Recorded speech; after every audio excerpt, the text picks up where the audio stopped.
Christianity వ్యవస్థ, దానిపైన Christianity మతం, దీనిపైన మీ అభిప్రాయం ఏంది? One word answer, only one word answer. మానవ జాతికి ప్రమాదం. One word. మానవ జాతికి మేలు చేసేటువంటి మతం. హిందుత్వం. విశ్వ మానవ కళ్యాణాన్ని కాంక్షించేది ధర్మం. మీరు అందరూ బాగుండాలని కోరుకునే మతం అనుకోండి. ఎందుకంటే సర్వే జన సుఖనోభావంతో ఉందంటే సూపరే కదా. చిన్నజీయర్ స్వామి. ఈ కాలంలో ఉన్న ఒక ఆధునిక ఋషి లాంటి వారు. మీరు చెప్పండి. నాకు ఆయన గురించి తెలియదండి. సరే, శ్రీరాముడు. రాజ్యాన్ని పరిపాలించిన ఒక గొప్ప రాజు. రైట్. శ్రీరాముడు. మొత్తం మానవ జాతికి ఏకైక ఆదర్శ పురుషుడు. యేసుక్రీస్తు. ఒక ఫెయిల్యూర్.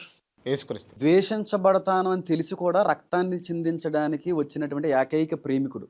మరియమ్మ. దైవశక్తిగా భావించబడే ఒక క్యారెక్టర్కి బలైపోయిన అభాగ్యురాలు. మరియమ్మ. సర్వోన్నతుడైన దేవుని కుమారునికి తన గర్భాన్ని సైతం ప్రతిష్ఠించిన గొప్ప తల్లి. రంజిత్ తోఫిర్. ముసలాడే గాని మహానుభావుడు. మీరు చెప్పండి సార్. రంజిత్ తోఫిర్. మంచి లేఖన సంబంధమైనటువంటి జ్ఞానం కలిగినటువంటి ఒక సేవకుడు. శాలెం రాజు. చాలా జ్ఞానయుక్తంగా వాక్యాన్ని చాలా అద్భుతంగా ప్రదర్శించగలిగేటువంటి ఒక సేవకుడు. Right. Salem Raju. Cunning star Kamal Haasan. అమ్మతేజ. పచ్చి దొంగ. అమ్మతేజ. మాట్లాడకపోవడం చాలా మంచిది. రాధా మనోహర్ దాస్. చిన్నపిల్లల్ని పోగు చేసుకుని 6 కొట్టేసి నాకు మించిన బ్యాట్స్మెన్ లేడు అని చెప్పుకునేటువంటి ఒక వ్యక్తి. మీ దృష్టిలో అండి? మంచి ప్రాసతో గొర్రెలకి కావలసినటువంటి స్టఫ్ అందించే వ్యక్తి. Bible. Bible very dangerous book.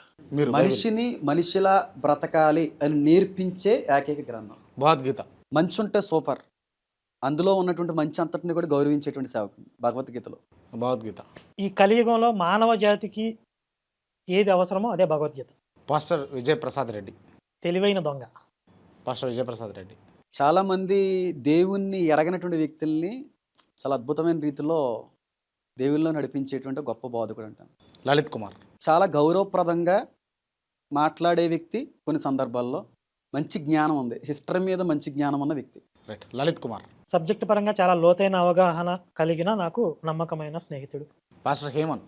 అంటే అంత దుర్గుణాలు పెద్దగా ఏం కనపడలేదు, మంచిగానే ఫ్రెండ్లీగానే అనిపించారు. కరుణాకర్ సుగుణ. చాలా మంచి గొప్ప చివరి వరకు బలంగా పోరాడిన ధర్మరక్షకుడు. యేసుక్రీస్తు ప్రభువుని తిట్టకపోతే ఇంకా హ్యాపీగా ఉంటుంది నాకు. మంచి మనిషి. నాకైతే వ్యక్తిగతంగా చాలా మంచి.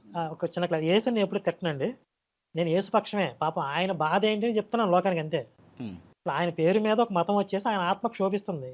ఆయన బాధ వాళ్ళకి తెలియదు కదా, తన పేరు మీద ఒక మతం వ్యాపారం నడుస్తుందని. కాబట్టి ఆయన బాధ పోగొట్టడానికి నేను పనిచేస్తున్నాను. Okay. Journalist Kranti. Journalist Kranti. సూటిగా మాట్లాడే జర్నలిస్ట్. Thank you. మీరు చెప్పండి నాకు. మంచి స్పార్క్ ఉన్నటువంటి అడ్మినిస్ట్రేటర్.